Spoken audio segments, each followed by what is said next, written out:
हमारे कराची वालों में बस के अंदर हमारी जेब कट गई है। कराची वाले हर मुसीबत में सबसे पहले जमा होते हैं, मुझे चाहे लगता है- सैलाब हो चाहे जलजला हो, कराची वाले सबसे पहले खिदमत करते हैं। बातें कर रहा है कराची, खिदमत कर ली, देख लिया, देख एक बंदा लिया। मुसीबत के अंदर है, उसकी हेल्प कर रहे हो। लगा नहीं देना। हाँ। लगा लो। शोहर भी तो देखो अपना, शोहर अपना फैसला तो देखो कैसा किया है तुमने, फैसला मुंह काला कर दिया तुमने अपना। हमारे गांव में ऐसे ही फैसले होते हैं, ऐसे जो माँ फैसले। बाप कर दे वो पत्थर पे लकीर होते हैं। गबरू नौजवान इधर फिर रहा है, तुमने चूहे से शादी कर ली। चलो घबरू, जेब कचरा यही लग रहा है मेरे को। ये कुछ नहीं कचरा पता। निकलो, चलो निकलो गाड़ी इधर में से। पीछे बैठा हुआ था ये। मैं जो पीछे बैठा था लग अभी रहा है। बताती हूँ तुझे। ये अभी कहाँ से लिया? बताती ये कहाँ से लिया?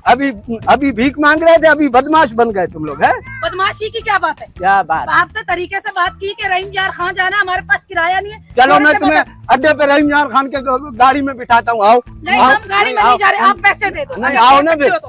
पैसे दे रहे तो दे दो, सकते हो। गाड़ी में बिठा रहे हो। पैसे तेरे को